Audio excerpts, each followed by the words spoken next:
And when the states took over, what they were doing was paying the veterans from the Revolutionary War with land grants in the West. Well, these land grants were being bought up by land speculators that took up literally hundreds of these land grants. They would go out into the western areas and they would say, "I really like your home. You built a beautiful house here. You cleared these fields. You made the river navigable. Get off my land. I have a title to this land. I can claim it. What paperwork do you have? What title do you have?" Well, David Crockett thought that this was wrong.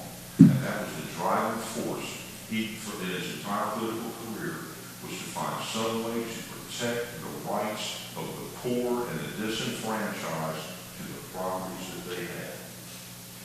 This endeared him to the people. So David he served 2 terms in the Tennessee State Legislature. By this time, he and Elizabeth had moved west and living in Orion County, West Tennessee, very close to the Mississippi River. A position comes open in the United States Congress, and David is encouraged to run for office as a United States Congressman. He runs for the office, and he wins. Folks, this is unheard of. This is a backwoods, uneducated, ne'er-do-well, unconnected with a political power structure, a person who, from sheer force of his personality, his character, his charismatic ways, and his use of common sense in all of his dealings with the public, he gets elected to the United States Congress. On the first day, he walks up to the floor of the Congress. "Mr. Speaker, I am that same David Crockett. I've got the fastest horse, surest rifle, prettiest wife, and ugliest dog in the state of Tennessee. I can run faster, jump higher, dive deeper, stay down longer, and come up drier than any man in the district.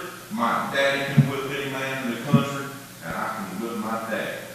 I am that same David Crockett from the state of Tennessee."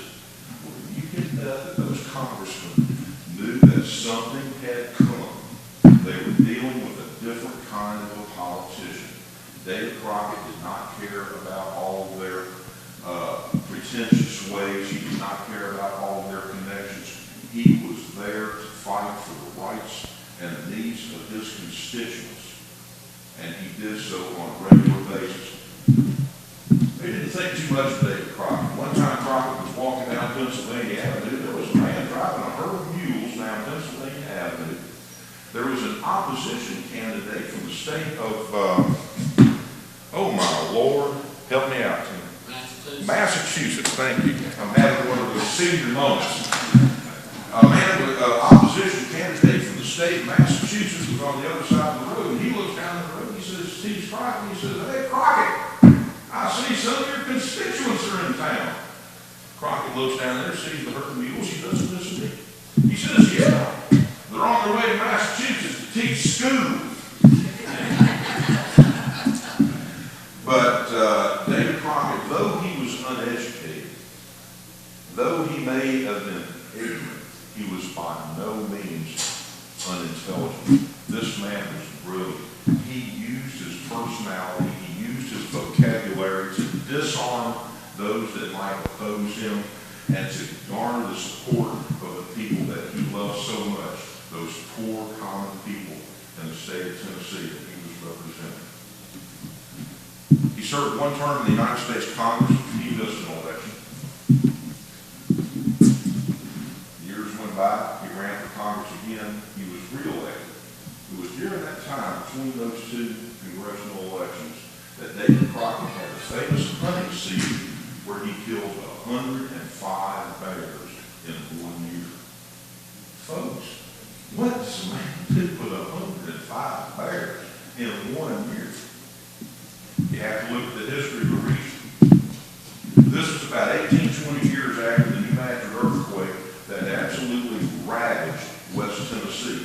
The Mississippi River was said to have flowed backwards for 3 days, forming real foot lakes. They still call that part of the country in a lot of areas the shakes because of the earthquakes that happened. The area was devastated. What did David Crockett do with 105 bears? Meat for nutrition, tallow for candles, hides to help keep them warm. He gave them away to help the people during that period of time between his congressional terms. David Crockett was so popular amongst the people, the Whig Party was actually looking at David Crockett as a potential populist candidate for the presidency of the United States of America. He was that popular. He was that well known. He was that well loved. Well, David served 2 terms in the United States Congress. He's still fighting to get his land bill passed, but it doesn't work for him. He never gets that bill passed. He's voted out of office. That's when he made the famous speech. That if you would rather have old Timberton, the man that beat him when he was making his last bid for Congress was a fellow named Adam Hudson. He had an artificial leg. So he's stumbling around with his artificial leg, and David called it old Timberton. And he says, if you would rather have old Timbertoe be your representative in the halls of the United States Congress, then you may go to hell, and I'm going to Texas.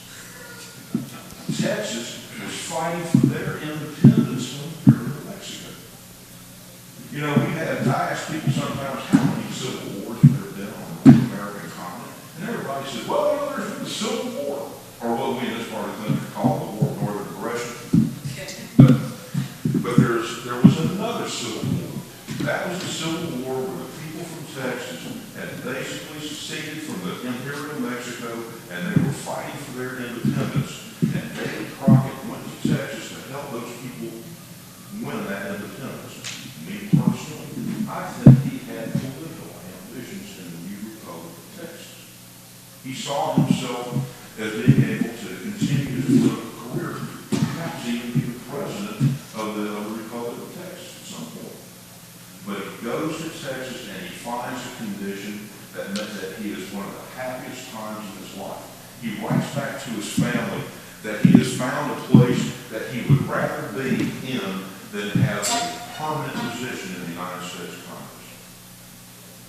He joins the militias and helps the Texicans fight for their independence from Mexico, and he is assigned to a little dried up, jerk water, wide spot in the road, dusty place called San Antonio de Hall, where the militia is garrisoned in an old Spanish mission called the Alamo.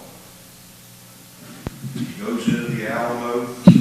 He actually leads on 2 occasions. He goes to Goliad and he goes out into the countryside trying to bring volunteers. He actually is able to bring more volunteers in to help defend the Alamo. You see, they thought they were going to have much more time to build up their defenses of the Alamo. It's the dead of winter. War isn't going to happen until springtime. Houston is training some soldiers. By the time the Mexicans get together and get up here to attack, we'll be able to have this thing well defended. But there's another person in the equation. His name is Santa Anna. He is also known as the Napoleon of the West. He does what is even today considered a miraculous feat. He moves an army some 3,000 miles from Mexico, the furthest coming up from Mexico, all the way up into Texas, and he surprises the defenders of the Alamo in February. They literally wake up one morning thinking that they're going to be okay. They look over the walls and they're surrounded by over 3,000 hardcore, militarily experienced Mexican regular soldiers. The Mexicans begin a siege that lasts for 13 days. For 13 days, constant cannonade, constant gunfire. One of the first uses in military history of rockets. They're depriving the defenders of the Alamo sleep. They're depriving them of any sense of rest. They're constantly warning them that there will be no prisoners. Dawn of the 13th day, March 6, 1836. Some 2,000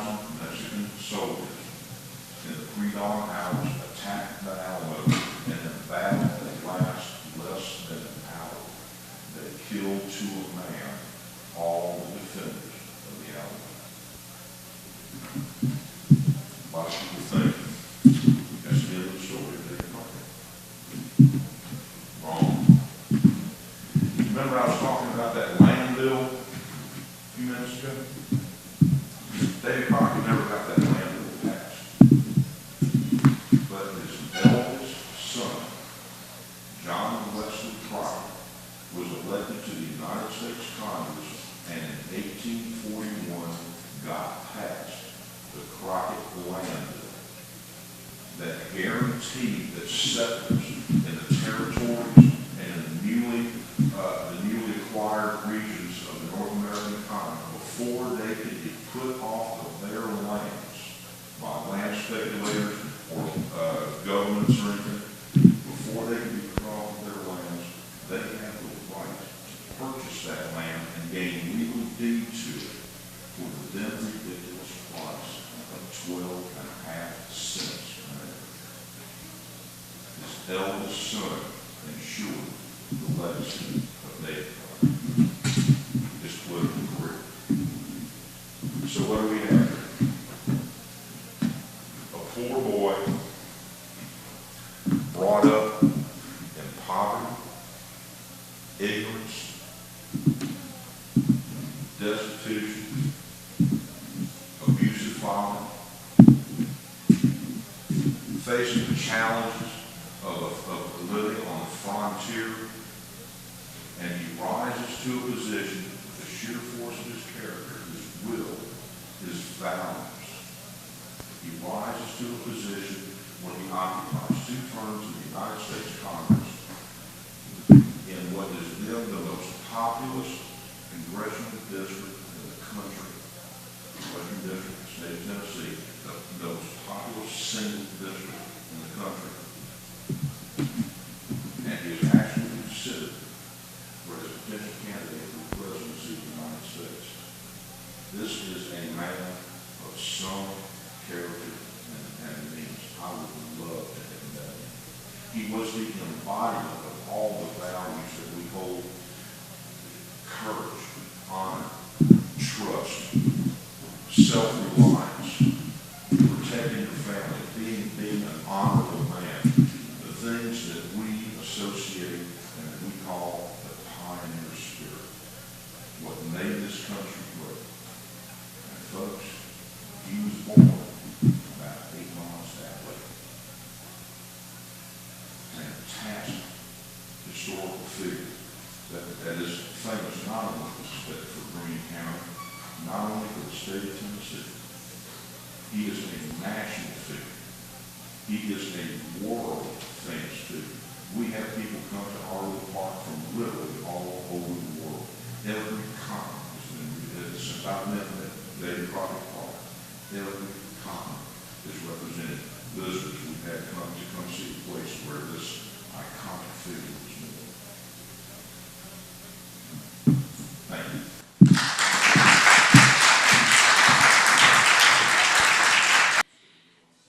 During the Civil War, there were lines drawn across the countries, often cutting straight through families, dividing them in their loyalties between the North and the South. And there are few places in the country where that was as crystallized as here in Greene County. If you're familiar with the Civil War in this region, you are also likely familiar with the bridge burners. And here this afternoon, we have one of the bridge burners to tell us his story. Please welcome Colonel David Fry.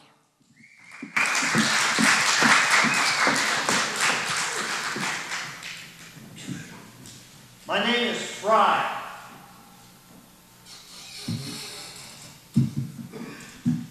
David Fry. Colonel David Fry. That's a name I don't want you to forget. With all of the names you hear, like Morgan over there. And yet I probably played one of the most important roles of any event in Greene County history that's ever taken place. Back in the time, if you were a Union supporter, a Unionist, I was considered a great hero. If, on the other hand, you were a Southern supporter or secessionist, I was considered arrogant, a bully, a hound of the devil. You can take your pick. Greene County has had many, many events, but the one I'm going to relate to you in my part in it is a story which you should all be proud of, as proud as I am. Let me give you just a little bit of background. East Tennessee has always been different from the rest of the state, probably still is. West Tennessee, and Central Tennessee were primarily Southern supporters, slave owners, plantations. East Tennessee, much to the great surprise of many, was really a unionist part of the country. It wanted its own independence. It wanted to be a free state, sort of like West Virginia, who wanted to and did separate from Virginia in the Civil War. Now, right here in Greeneville, we have a train track that goes on through. Have you ever stopped to think about that train track? That train line was put in the 1800s, and it was one of the most unusual train lines in the history of that particular time. States didn't get along too well or think too well in the 1800s. And it was very common that when the train track in one state came to a border, it changed the dimensions and either became wider or narrower. And then that one of two things. Either when you reached the border of the state, you had to change trains, or some of the trains had two sets of wheels on them. And so they could move between two gauges. Our train track, one right here through Greeneville, was one of the only ones that kept the same gauge from Virginia all the way through to the deep south. Now that meant to the Southerners that they could take their arms, their supplies, and without changing could rapidly bring people from the north down to the south, or supplies and men from the south to the north. It was unique. Now, East Tennessee, being more Union sympathetic than it was Southern sympathetic, the civilians in this area were picked on badly. They were arrested without cause. Their crops were destroyed. Their animals were taken away. The people were beaten. And it was a very deplorable situation, and something had to be done. So my good friend William Carter, realizing this, snuck out of East Tennessee since 1861, crept on up through Kentucky, made his way to Washington, D.C., and had an audience with President Abraham Lincoln himself and said, "Mr. President, we have to do something, and I've got a plan. And here's my plan. I propose that we get together a series of civilians with leaders, and that we burn 9 of the bridges in Tennessee and Alabama so that the South can't move their troops and supplies quickly. And while that's being done, you send an army from Kentucky down to Knoxville into East Tennessee and save our East Tennessee part of the state. Liberate us." The president said, "You know what? That sounds like a pretty good idea. I like it." Well, they convinced General Sherman that that should take place, and the operation was put into effect. I was selected as one of the 2 aides to William Carter. And again, we snuck our way back from Kentucky down into the Cumberland Gap and down here in East Tennessee and here into Greeneville, which was my home. Greene County was my home. And I knew enough of the people so that I was assigned the Lick Creek Railroad Bridge. Now, if you don't know where that is, in modern terms, if you take 11E on out here almost to the freeway and turn left toward Mohawk, when you get to the town, there's a railroad track. That's the same track that comes right here through Greeneville. And if you look down the line, you'll see the new bridge. But those limestone pillars are the original limestone pillars that were built when that bridge stood. I got and called my men and said, we're going to have a meeting. We're going to meet in Potterstown. Now you say, Potterstown? Where's that? Well, it doesn't exist anymore. But again, in modern terms, if you go to where the Walmart distribution center is, just a mile or so from there is where old Potterstown used to be. It was named that because there were a number of potters, Hahn, for example, who had their kilns, and that was a very, very famous area. We met 9 November 8th, cold, biting weather. About 30 men dedicated to the cause of the Union. I took each one of those men and I had them put one hand on the American flag and raise the other and swear themselves into service of the Union. And so after midnight, we mounted our horses and rode over to the Lake Creek Railroad Bridge. 2 o'clock in the morning, roughly, the 7 Confederate guards were in their tent. They heard our horses and opened up the flap of the tent to see what was happening. They had a pretty good idea of what was going to take place. And we walked in and took them prisoners. Oh, those men, they knew they were in for trouble. We put them under guard, and a number of our troops, or a number of our men, went up to the bridge, doused it with coal oil, and soon it was a blazing sight. Oh, it was just such a wonderful sight. You can't imagine. If you want to get a little idea of what it was like, you can do one of 2 things today.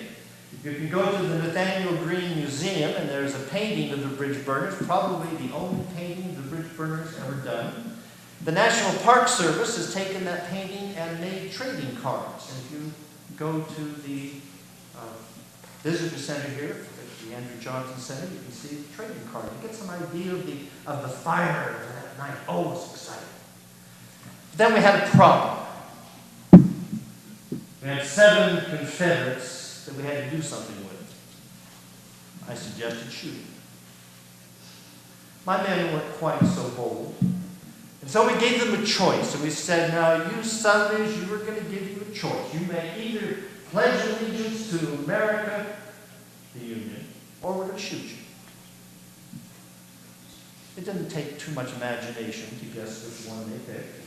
And they all pledged their allegiance to the Union, which lasted as long as until we were out of sight.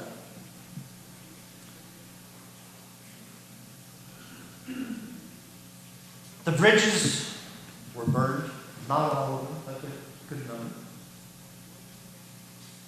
But the other half of the plan did not work. For General Sherman changed his mind.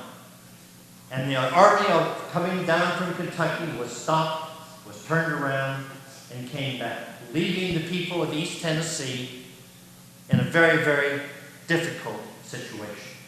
The Southerners were furious. Unfortunately, a number of my people were captured. 2 of them were hung right here in Greeneville, just about 3 blocks where you and I are sitting today. In a big tree just up by the depot where they could be seen by the railway. 3 others were taken up to Knoxville, where they were also hung. I escaped, but was betrayed and captured and also sent to Knoxville, where I was tried and was sent to be executed. I was sent down to the South, and I was in prison, and the night before I was to be hung, I escaped along with several others and made my way on up to Murfreesboro, where I rejoined my unit, the 2nd Tennessee Infantry. After the war, I moved back here to Greeneville, where I lived. Unfortunately, I was killed here in Greeneville. I was run over by a train.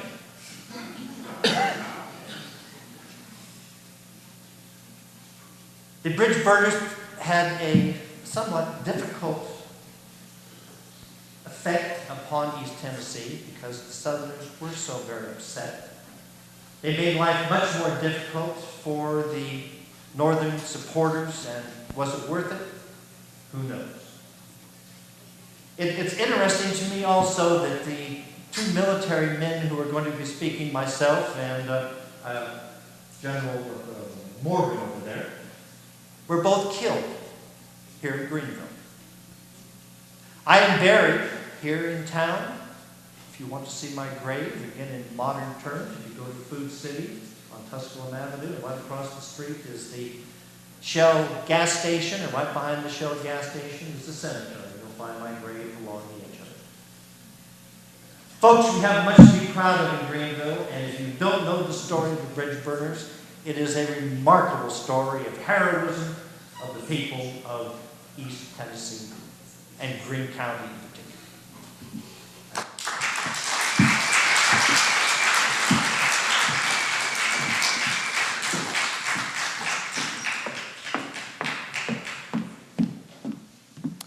Our next storyteller is a Confederate general, best known for leading Morgan's raid in 1863.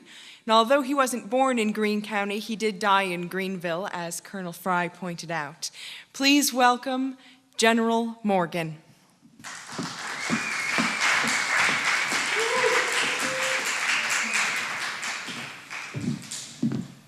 Good evening, citizens of Greeneville. After listening to Colonel Fry, it sounded like he was fighting the same Yankee horde that we were. But the good colonel, if you've been here last evening, had a private McCoy with him, who was bragging about how he dispersed the rebels, which is right. I have you know, he missed me both times.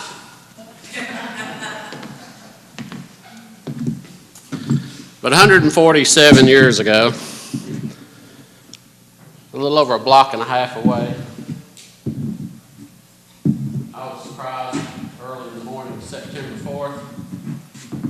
And while trying to escape, I noticed a soldier come riding in late.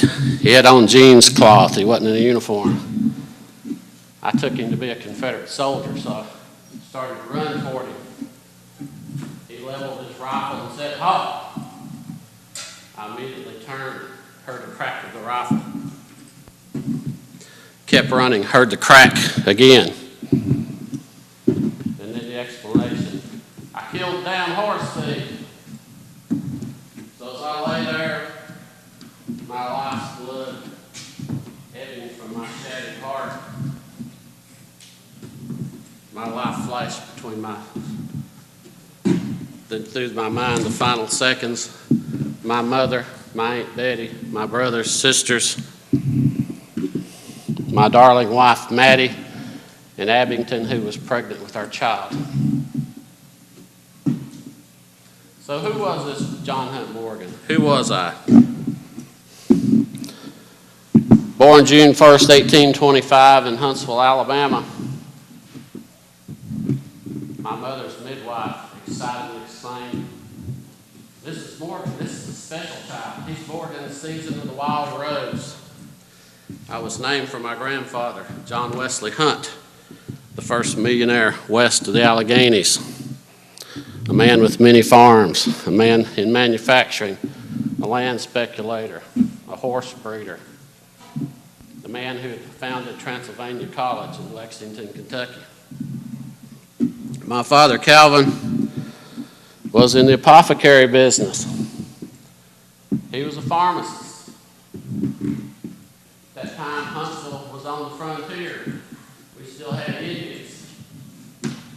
Walgreens wasn't very popular at that time. My father's two brothers were in business in Huntsville. The three men started the Hillian Lodge under the jurisdiction of the Grand Lodge of Kentucky. My uncles made various contributions, but my father didn't fare too well as a pharmacist. At age 6, at the urging of my grandfather, Florida had his namesake back in Lexington and his only child, my mother Henrietta. We moved back to Lexington, Kentucky, to Shadeland Farm.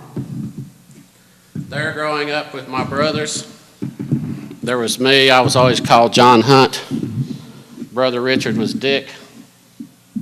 Brother Calvin was Cal. Thomas was Tommy. My sister Henrietta was called Tommy. And my sister Catherine was called Kitty. She later would marry Confederate General A.P. Hill, and he preferred to call her Dolly. So she was Dolly until General Hill was killed in Petersburg, and she again became Kitty. Now, Sister Henrietta, who we called Tommy, married Confederate General Basil Duke, and they had